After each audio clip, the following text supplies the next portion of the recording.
What would you do if 3 armed men in police uniforms showed up in your garage demanding you hand over your guns? At first glance, they looked official. Badges, radios, even the tone of command. But something was off. The patches didn't match, the IDs were shaky, and their story didn't add up. Now imagine realizing they weren't cops at all. They were plants sent by your HOA president to intimidate you into submission. A staged raid designed to scare you off your own property. But here's where they miscalculated. I wasn't just some homeowner they could push around. I had training, experience, and proof on my side. And the moment I decided to call their bluff, everything started to unravel. It started on a quiet Saturday afternoon. I was in my garage, sorting tools and working on a small project, when I heard the crunch of boots on gravel. 3 men stood at the edge of my driveway, all dressed in what looked like police uniforms. They didn't say hello. They didn't introduce themselves. They simply walked right up and demanded to see my firearms. "Sir, we've had reports that you're stockpiling weapons," one of them announced. His hand rested stiffly on his belt like he'd seen in a TV show. But the holster was empty. No sidearm, no radio clipped in. His badge caught the sunlight, and that's when the first red flag hit me. It was dull, like it came from a Halloween store. I've spent years around real law enforcement, both during and after my time in the military. I know how professionals carry themselves.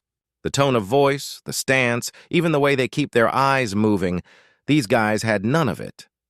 They were standing too close together, shifting their weight nervously and parroting lines they clearly didn't understand. The second one piped up, pointing at my garage shelves. "We need to confiscate everything, for neighborhood safety." His voice cracked halfway through, like a kid giving a school presentation. That's when my instincts really kicked in. These weren't cops. These were clowns in costumes. The third man sealed it. I recognized him instantly. He was the guy from those cheesy mattress commercials that ran on local TV every Sunday morning.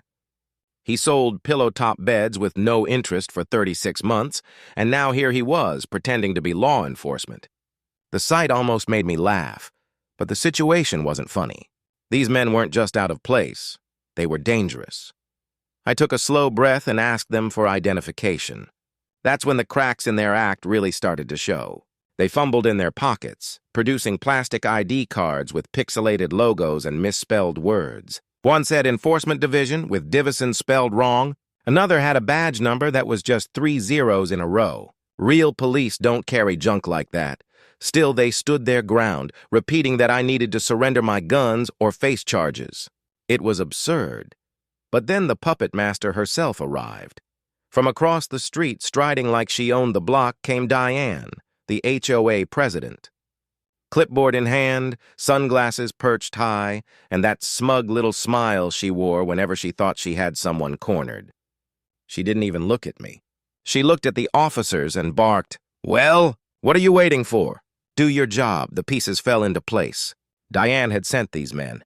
She'd crossed a line I didn't even think she'd dare to cross. It wasn't enough for her to write fake fines or tack threatening letters to my door.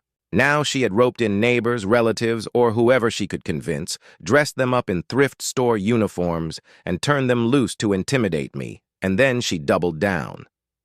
With her phone out, she called the real police. Loud enough for everyone watching to hear, she declared there was an armed man making threats in his garage. Her voice shook with fake fear, like she was auditioning for a crime drama. By now, curious neighbors were drifting out of their homes. They stood on lawns and sidewalks, whispering to each other. Some of them looked nervous, others confused. But Diane was putting on a show for all of them. She wanted the crowd. She wanted witnesses who would repeat her version of the story.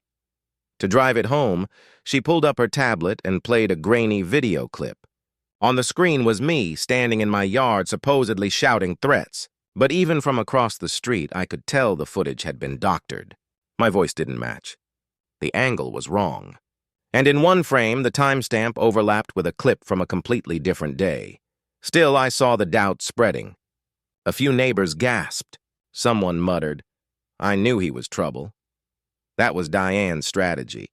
Throw enough dirt and hope some of it sticks. But I wasn't rattled.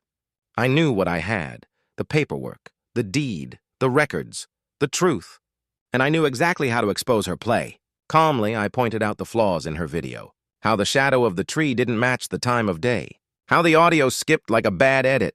How the supposed threats didn't line up with my mouth moving. Piece by piece, her narrative cracked. The fake cops shuffled uncomfortably, their eyes darting as the neighbors started to notice. The mattress salesman tugged at his collar, realizing he'd been recognized.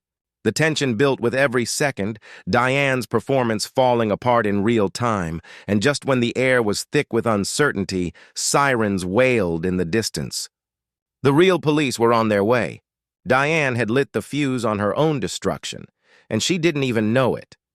I took one last look at the imposters in my driveway, and then at Diane, who was still trying to rally her little audience. My hand went to my pocket where my own credentials rested.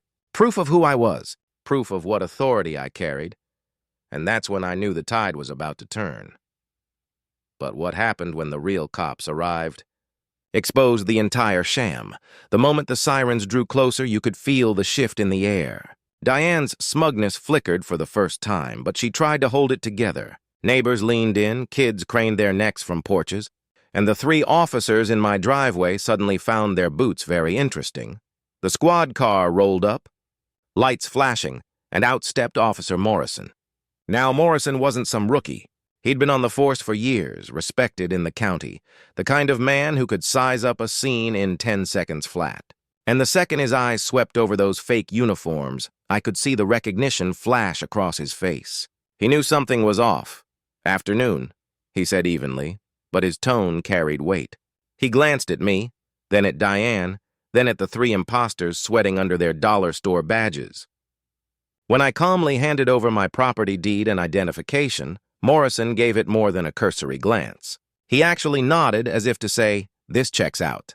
He knew my background, knew I wasn't some crank in a garage. Then he turned to the officers. "All right, gentlemen, let me see your IDs and credentials." What followed was a silence so thick it could smother you. One guy dug in his pocket and came up empty. Another pulled out a laminated card, so obviously fake it still had rough edges from the scissors. The third, our mattress salesman, froze like a deer in headlights. Morrison didn't even need to press hard. Just a few simple validation questions. Badge number, precinct assignment, call signs, and they stumbled, mumbled, and contradicted each other. The crowd, which had been holding its breath, started to murmur. Doubt spread like wildfire. Diane's cops were being unmasked in front of the very neighbors she wanted to impress. Her carefully staged crisis was unraveling right there on my driveway. Diane, of course, couldn't let go. She stepped forward, voice sharp and shrill, trying to talk over the embarrassment. "They're here on behalf of the HOA. This man is dangerous. He's been threatening people, storing weapons." But Morrison cut her off, calm but firm. "Ma'am, impersonating an officer isn't just a bad idea. It's a federal offense." The words hit like a thunderclap. Impersonation wasn't a slap on the wrist. It was prison time. It was fines. It was the kind of charge that follows you forever. Morrison didn't even blink as he called for backup, escalating it beyond a neighborhood dispute. Detectives would be brought in, maybe even the FBI, depending on how deep this scheme went. And that's when the crowd shifted. People who had been whispering suspicions about me now looked at Diane like they'd just woken from a spell. You could see it in their eyes, the realization that they had been played, that all those fines, threats, and bullying tactics weren't about keeping lawns tidy or fences painted. It was about power. Her power. The imposters were cuffed right there, their fake radios and badges bagged as evidence. Watching the mattress salesman being marched off by real officers would have been funny if the situation hadn't been so serious. Neighbors filmed everything, their phones capturing the exact moment Diane's credibility crumbled.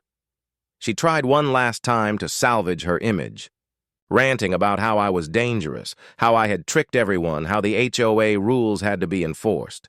But by then, nobody was buying it, not even her closest allies. I caught the look on one neighbor's face, a man who had always defended her. His expression wasn't loyalty anymore. It was betrayal, and the fallout didn't stop there. Within days, lawsuits started flying.